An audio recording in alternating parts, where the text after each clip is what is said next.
Back in 2002, Christopher Paolini wrote his first book, Eragon, which I read once it was translated into Danish. So that's right around when the movie came out, I think. And I loved it. I think it was so good. And to be honest, I still think it's a good book. I'm also very much aware of the comparisons to Star Wars. Yeah, I haven't read the rest of the series. I never got around to it. I probably should, but we're not here to talk about that. We're here to talk about a book he then came out with in 2020, Sleep in the Sea of Stars. And since I liked Eragon, I picked it up. Well, I think I got it for Christmas present, but I wanted it. I actually bought it for a friend before I got it myself, and I'm really sad about it. Well, I was really jelly. I think that's more how I should say it. Now, as of recording this, the book stands at right around, what did I write? 4 out of 5 on Goodreads with about 8,500 reviews. I have to look past the camera. So it's actually doing really well, but I think we've seen time and time again on this channel with reviews that just because Goodreads likes a book or dislikes a book, it doesn't mean it's good. So yeah, let's start off by talking about the cover, and then we'll get into the story itself. So the cover is beautiful. I absolutely love the coloring. As you can see, I've not done the book.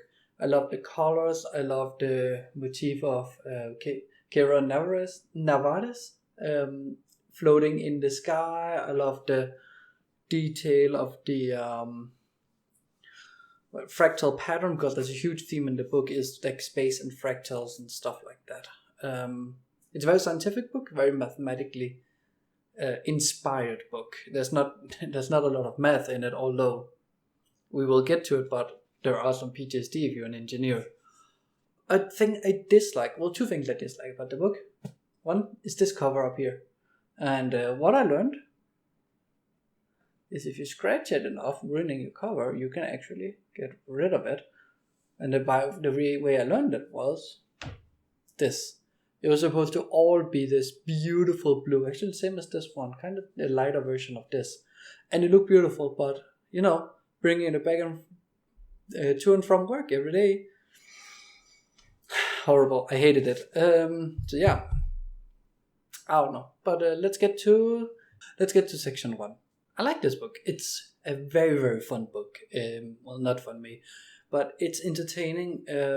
What Paolini manages to do really, really well is it feels scientific. It feels spacey. And what I mean with that is he's capable of making it feel like it's a protocol for protocols, basically. Like everything, there's a protocol, there's a way, if you want to go here, you do this, this, and this. Like that's very much, I work as an engineer, and that's very much what we do too.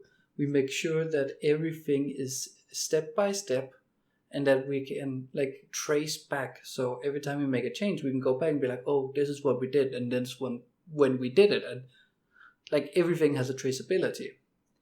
And in some ways, and that makes the book feel really realistic, and realism brings me kind of into the next part here, and that's when they are cut off from their company. It feels sort of realistic and sort of not really.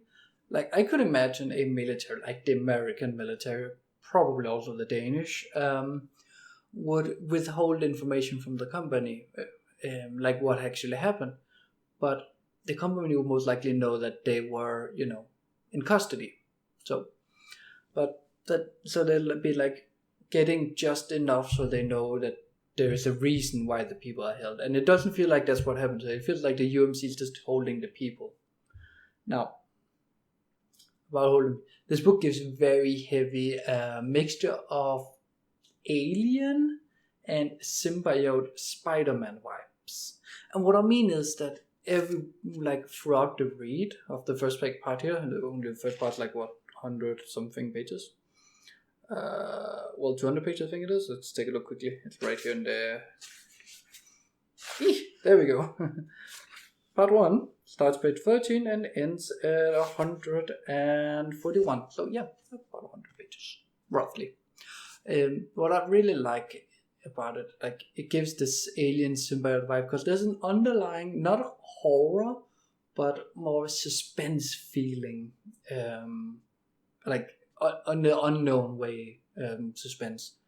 Whereas the symbiote Spider-Man is kind of like how the suit like reacts to her, protects her, and is part of her body, kind of like the symbiote becomes part of the body of the wearer in some ways. So I'm not saying it's bad, I'm just saying that's like what I get from it, and I actually like it a lot. I think it's so fun to read, and it's a fun take on it.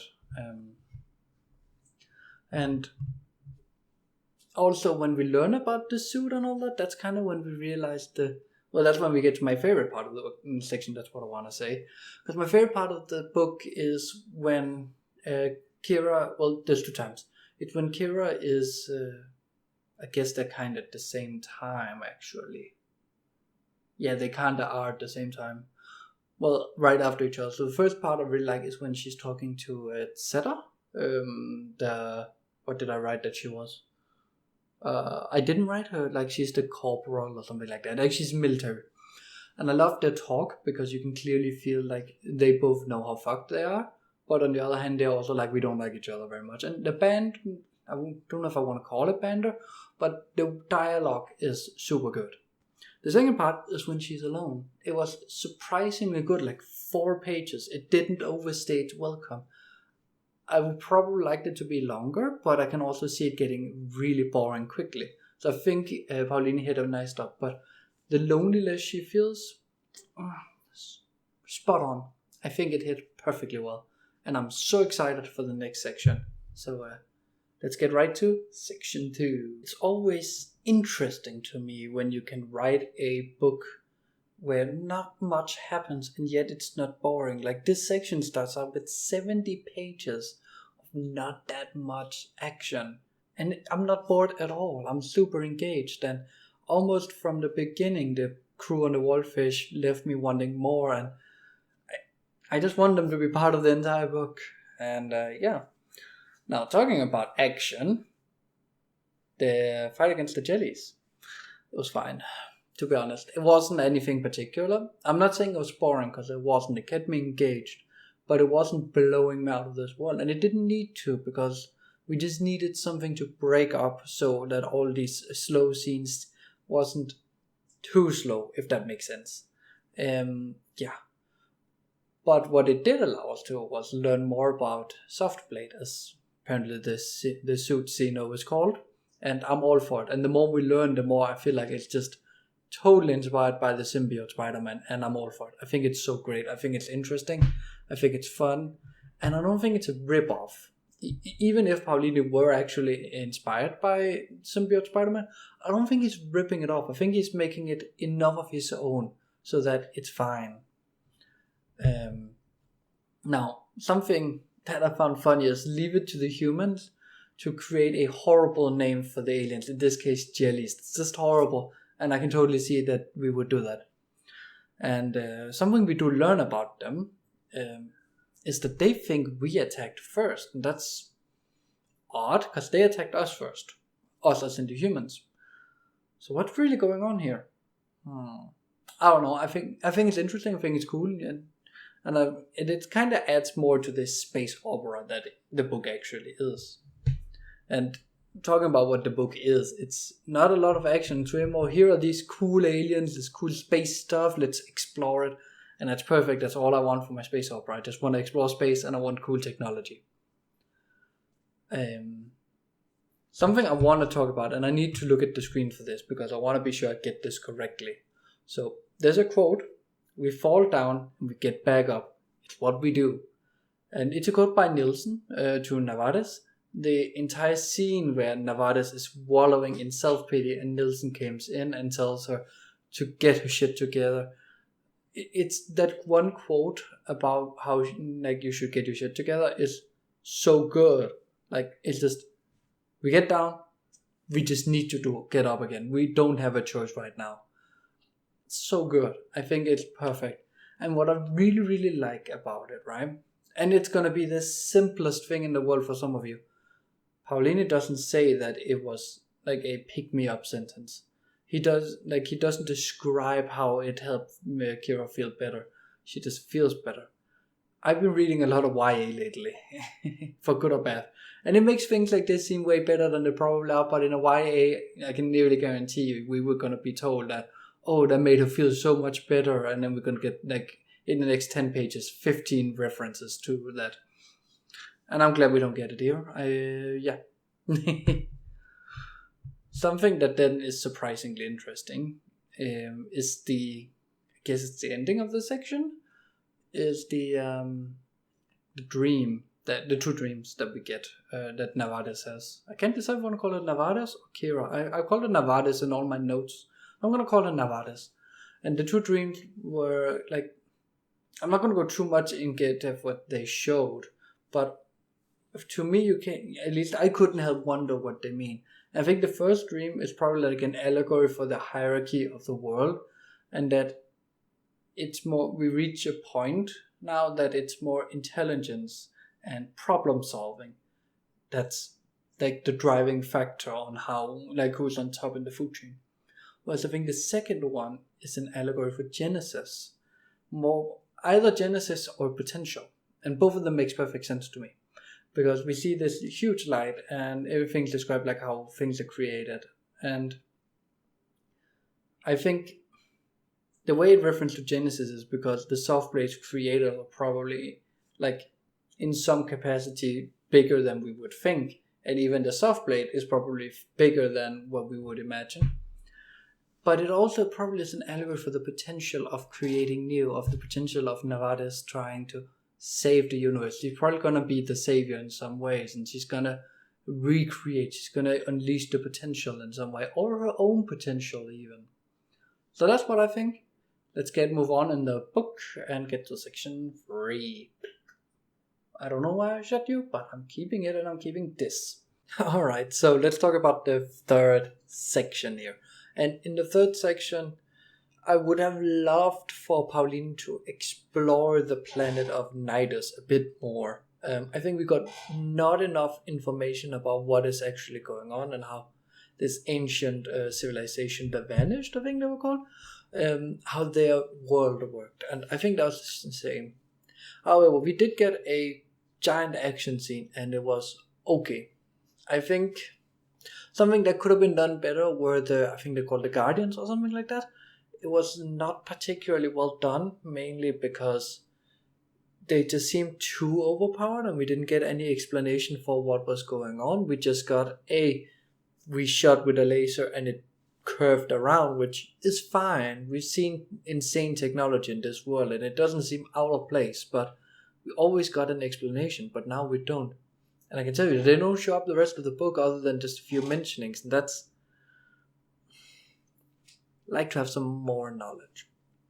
Now, the escape itself, though, other than that, was fine. Like, it was great, seeing the jellies and the humans working together. That was just, yeah, it was bound to happen sooner or later, and I think it was a great time. I have some notes here, and I have to look past my camera to see it. So, something I did find really interesting was the idea of Narvaez being the creator of the mall. I think that was a fun little, I don't know if we'll call it twist, but kind of a twist on it, on it not just being a weird creature thing, because it seems like how she created the mall has happened, we know it happened before because the Jedi said that, so that's clearly a flaw within the soft blade design, and I like that. I like that there's an obvious flaw that kind of, if you don't know what you're doing, you will make. Now, I want to take a quote, so I have to look past here again. She returned the soft blade to herself. Again, she was whole. That's a strong sentence, because that tells us how much they have bonded as one symbiote unit, basically. Okay? Like calling back to the Spider-Man reference. And I like that. I want more of that. I like seeing Kira or Narvaez or whatever we're calling her in this video. I think called the Narvaez for 90% of it, so we're going to stick with that. But hearing her mention the soft blade as being properly part of her was bound to happen, and it's great, and I want more. I want more of how she's getting used to dealing with having it around and being forced to having it and getting accustomed to it. So final thing I want to talk about is the card game scene between Narvaez and Falco. So, Falcone, right? I did not write. Yo, Falcone. There we go. I did actually write it. Hey, awesome. I'm great. Maybe. Anyways, let's move. So I really like the scene because it went so hard in depth on what is going on. And it just hits all the emotional, all the human beats that we needed to hit. And god damn, it was rough. And it was great getting we're getting the hints of a romance, but we're getting it in a very adulty way, and I'm gonna get into that later. But we're planting some seeds here that there are more between the two of them, but we're not doing it in the YA way. Again, I'll get to that. So all in all, I think it's great because we also get words set on both of their feelings and their past, and we get expanded on what's going on. So all in all, great. Alright, let's get to Section 4. So during the talk with Itari about how the two species, the differences between them, and how trying to learn how what are they called? Jellies? I recorded the last part of the review yesterday, so. But yeah, the jellies, like how they work, how they think, and. Oh, it started raining. Damn, I was hoping to go climbing later. Anyways, so what was I again? Yeah, so how they're different and how the philosophy. I would love more of that, not just surface level talk. I would like way more philosophy, especially because the jellies have this mentality that it doesn't really matter if you die. I would love to see that explored way more. Now, something that made me sad, actually, kind of funny, is Gregorovich. What happened to him? I think it was horrible. It was sad that he's just straight up broken. And I know you could argue, oh, he's just an AI, but that's the thing in this universe. He's not. He's an actual person that got converted into a ship mind. So he used to be a human being. So it's kind of okay to feel sad. I mean, even AI in stuff like this is fine to feel sad. I don't know why I'm trying to defend this stand. It's not that revolutionary. No, I think it's really sad, and I miss him a lot. Wait, I'm at a complete wrong spot in the book.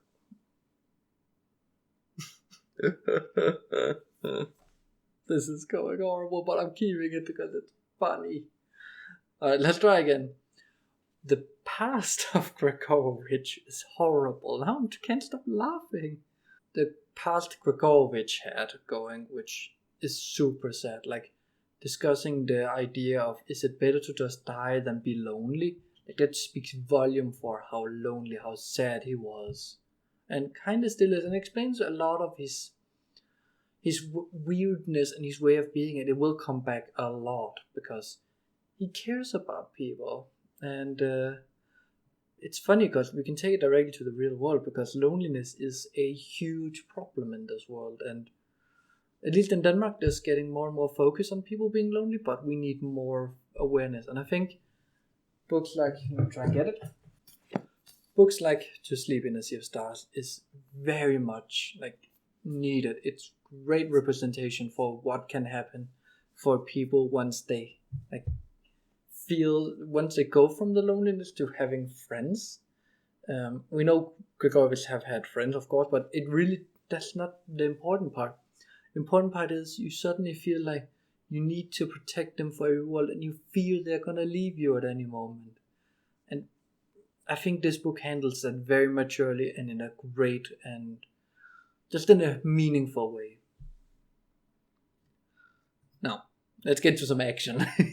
The escape from the UMC, I think that was so good. I loved seeing how efficient Narvaez has gotten with using the software. I love seeing, the little differences, whereas before she was like, oh, I'm gonna try and hold it back. Here she's like, I'm just not gonna let it completely go, but I'm gonna let it do its thing, and we'll hope that it just works, and it does. But it's still great to see that she does lose some control over it in ways. She still struggles, because we're not that far into the book yet, and also it makes it more believable that she's gaining control. So I want to talk about the name for the soft blade. The soft blade. Yeah, wow. Yes. So I think the soft blade is a bit more of an, don't know if I want to call it ironic, but it's more about how it cares about life. So it's a soft blade because it doesn't want to hurt life, but it is a blade because it can also be used to sculpt life. And in this regard, it also makes sense why it can kill. So I think it's more of a reference to it being able to sculpt, like when you sculpt clay, how you can cut away things, or you sculpt, I don't know what you sculpt with a knife. Paper? Cardboard? I don't know. Yeah, but I actually think that's what it's supposed to be. Like real talk. But yeah, let's try and see if section 5 is gonna be any better than this shit show turned out to be. I want to start off by talking about something we kind of discussed a little, which is the romance in this book between Navades and Falcone. And I love how it's handled. It's handled so good. And I think it's because, like, it's not like Pauline is an exceptional romance writer. I'm not going to take back what I said. He's doing an amazing job. But it's not a romance novel, and we have to keep that in mind. But I think I'm a bit colored because I've been reading a lot of YA, and in a lot of YA, it's like, oh, I'm kind of getting distracted because I keep glancing. I can't get him out of my head. Here it's like, no, we're dealing with adults. We are working through our problems. I like him. She likes me. But kind of have bigger things right now. I love that. I think it's a mature way of handling it. And let's stick to the happy things in this book. I really like how the soft blade literally gets all happy when it's presented with the opportunity to create life.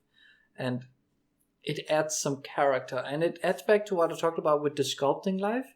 Again, we get it confirmed that it prefers life over death. It really just wants more life and less death. And that's like, because the entire book it's treated as a weapon, but we're realizing slowly maybe it's not. Maybe it's something else. Maybe. Yeah. Something that I'm hugely sad about, but also kind of happy about, is what happened to Kikrovich. Now we're getting to the sad part I tried before, but failed, and yeah. Like, they could, when he get injured or broken or whatever you want to describe it as, they could just treat him as an AI and be like, oh, sucks, but he's an AI, we'll be fine. But they want to fix him. They want to save his life, and they're all deeply hurt about it. And that's exactly what I would want from this book. But it's still handled in a mature way, because a lot of books would, of course, want to save one of the main arguably one of the main character, probably one of the funniest characters too, if not the funniest character. But it's kind of important to realize there are more important things, and they do realize that, and they do accept that they're gonna try and fix him, but realistically gonna have to work without him. Yeah, so there was, of course, the sex scene. We get the conclusion, if you can say it like that, to the romance part. That's fine. I mean, it didn't overstay its welcome, and it wasn't like, it was more of a fade to black, a little fun stuff, and then fade to black. That's fine. Didn't need to do more than that. It wasn't like plot-wise hugely important, and character-wise it wasn't that much, but we are building towards the climax, so it makes sense to like tie a knot that on the will they won't they thing. So because if it dragged out more, it would have been like so yeah. But let's talk about what is the definition of hype when Gregorovich comes back and just yells, "Let go of that pig!"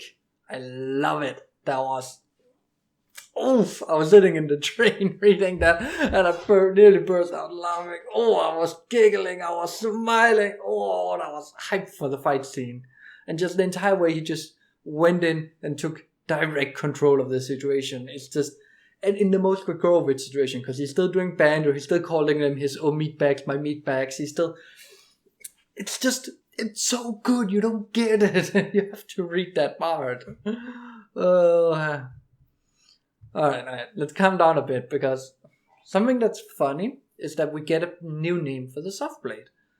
And I kind of like this name better because it describes its innermost feelings way better. It prefers being called the seed because it can plant the seeds of life. It creates life. I mean, it's a bit on the nose, but it's actually like it shows some character that she's starting to understand it better.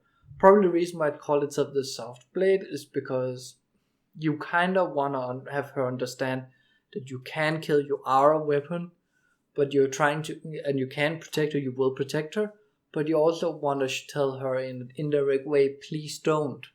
And what's funny is, like, Navades early in the book talked about how most important thing for her were life and like the idea of life when it came to religion. And it was with Itari she talked about that, and that was like that scene hit perfectly because we realized later on here that the seed or soft blade or the Xeno or the skin suit or whatever you want to call it has the same idea. It's the exact same mentality, and I think that's why she gets so like such a great control over it, where the jellies did not really control it that well, at least from the description and the history we get. Yeah. All right, let's talk about predictability in this book, because it was fairly predictable that Navades would fight Cetane, Catane, that she would fight Catane alone, because I mean it's kind of what it was building up to. She was the only one who could defeat him, but it was also a little because we had the entire crew of the Wolfish just kind of be there and then be sent back to the ship because, or being trapped because they couldn't do more, and then Gregorowicz and Itari, I think was, have to save them. I think it would have been better to have them be in the, like, stay on the ship, but like try and distract Catane or, you know, the nearby jelly defenders or something like that, like being more of a nuisance. I think that would have made the story make way more sense, and then you can have the ship take away more damage and people still getting injured. You can still have the people who die, but now it doesn't feel like they were just there to get discarded. So yeah. What I do like, though, now that we talk about Catane, is the reversal of the big and gluttonous bad guy. In this case, he's neither slow nor dumb. Like, that's what you typically would see, is he would either be super slow or dumb or arrogant. Like, he's super arrogant, it's not that, but it would be his main trait. Think of like Jabba the Hutt. But he's not. He's nimble, he's fast, he's smart, and he is very arrogant. But he's scary, and that's good. And he's kind of based, not gonna lie. Using an actual rocket booster from a ship as a weapon is a based way of fighting. I can't say anything that it's based. Alright. Yeah. Let's talk about the fight against the Maw, which isn't really a fight, but it is an ending, and that is Navades realizing that she created them and she can order them to not. Well, at first she like baits them into believing, and then like the entire flying on the missile, you can feel like a melancholy over it. You can feel everyone just knows where we're going, knows where this is gonna head, but no one's willing to say it out loud. And you kind of, how do I describe it? Because it is melancholic, but it's also very, like, it feels right. And that's the thing. It feels like it's what's supposed to happen. And everyone seems to have accepted the fate, especially Navades. So yeah, I think it was beautiful. I think it was really, really sad also, which melancholic things tends to be.